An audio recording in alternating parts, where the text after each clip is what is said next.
Bulan Agustus kemarin, Intan ada short trip ke Jakarta setelah berabad-abad tidak pernah menginjakkan kaki di Jakarta.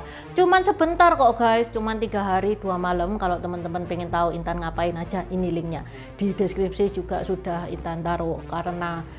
Karena cuman 3 hari 2 malam, makanya nggak semua tempat itu sempet Intan kunjungi. Salah satu tempat yang Intan pengen banget kunjungi tapi nggak sempet, yaitu Glodok. Karena Glodok itu salah satu pecinan tertua dan terbesar di Indonesia. Jadi Intan nyesel banget nggak sempet ke Glodok ini. Bukan cuman itu, Glodok itu juga tempat yang bersejarah. Glodok ada sejak abad ke-17. Di video ini Intan mau ngebahas sejarahnya Glodok gimana dan kenapa Glodok itu bisa terbentuk. Kenapa namanya juga Glodok. Taja ni hao, namaku Intan, selamat datang di channel aku, Dynasty. Buat teman-teman yang mau membantu channel ini supaya channel ini bisa lebih baik lagi, bisa lebih maju lagi, teman-teman bisa membantu via Saweria atau PayPal yang linknya Intan taruh di deskripsi. Dukungan sekecil apapun berarti banget buat channel ini, dan di Saweria itu atau PayPal teman-teman bisa menulis message-nya bisa berupa request, pertanyaan, atau support yang nantinya Intan bacakan di video berikutnya. Okay, let's start! Buat yang nggak tahu Glodok itu apa, Glodok itu sebuah daerah skala kelurahan ya, yang mana penduduknya itu banyak etnis Tionghoanya dan mereka berperan dalam menggerakkan ekonomi.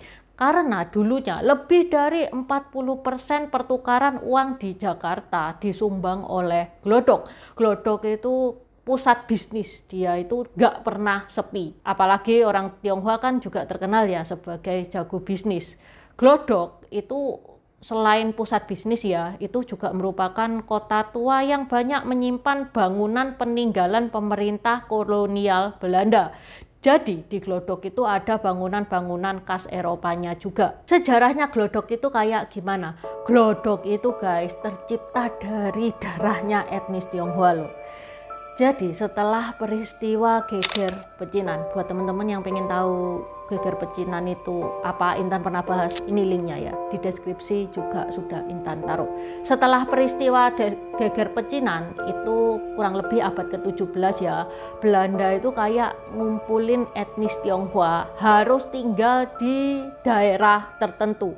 Wis pokoknya mata sipit tidak boleh tinggal di tempat lain. Etnis Tionghoa itu dikumpulkan di tempat itu karena dianggap berbahaya dan supaya gampang dikontrol oleh Belanda. Jadi dulunya Glodok itu tempat isolasinya etnis Tionghoa. Setelah Glodok itu terisi oleh etnis Tionghoa, dan karena etnis Tionghoa itu terkenal jago banget dalam berbisnis, istilahnya sudah dilahirkan untuk berdagang. Jadi Glodok itu hidup guys, bukan cuman hidup, malah jadi urat nadi perekonomian Jakarta.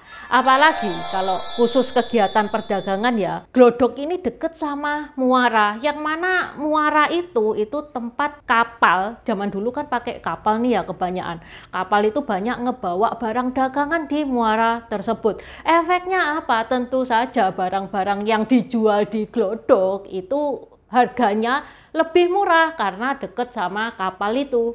Ditambah lagi, menurut budayawan Edi Prabowo Sutanto kepada CNN, dia menjelaskan pada saat itu orang Tionghoa itu sangat percaya sama Feng Shui. Apa itu Feng Shui? Feng Shui itu ramalan Tiongkok kuno, tapi ramalan itu ada hitungannya ya guys ya, bukan bim salah bim keluar karena yang ngomong adalah orang pinter punya indera keenam. Bukan, ada hitungannya sendiri.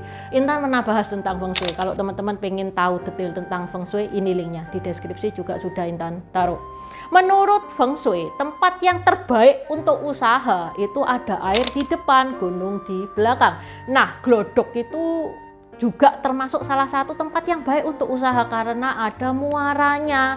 Nah, muara itu dipercaya adalah sumber pengaliran rezeki bagi etnis Tionghoa karena muara itu unsur air.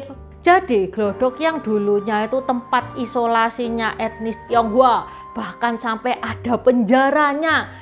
katanya Kus bersaudara itu pernah dipenjara di sana tuh gara-gara nyanyiin lagunya The Beatles. Ternyata setelah Indonesia merdeka, banyak etnis Tionghoa yang malah kepengen tinggal di Glodok karena feng shui-nya bagus. Popularitas Glodok sebagai pusat bisnis ini semestinya sudah ada sejak zamannya VOC ya, sejak zamannya Belanda.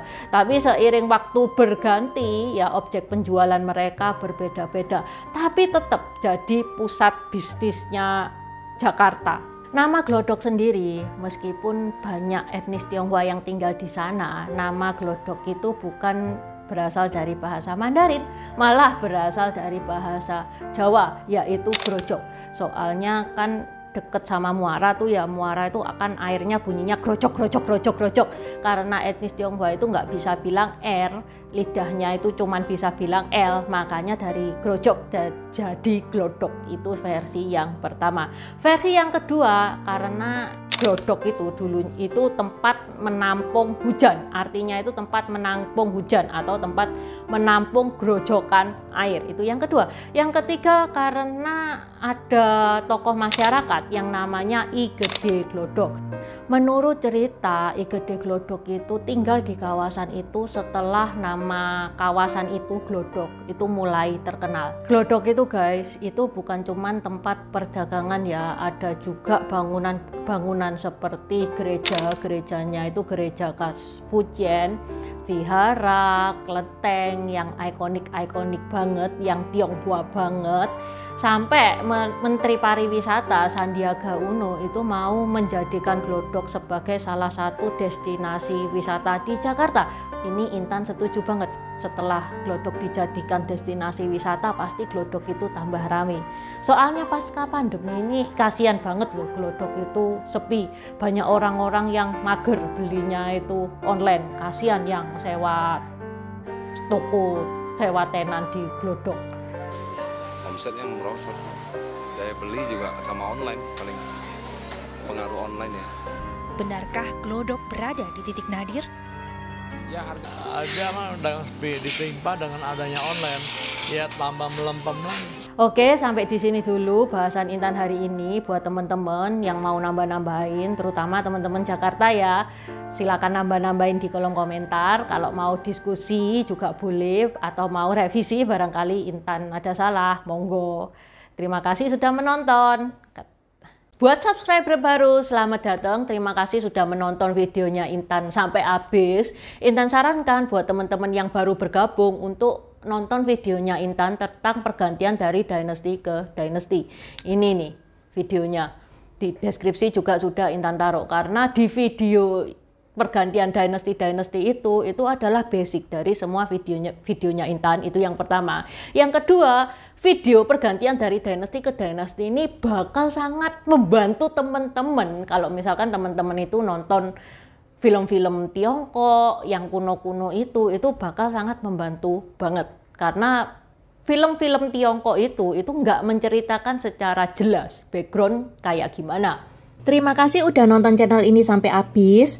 Dukung aku terus berkarya dengan klik subscribe dan bunyikan lonceng di bawah ya guys.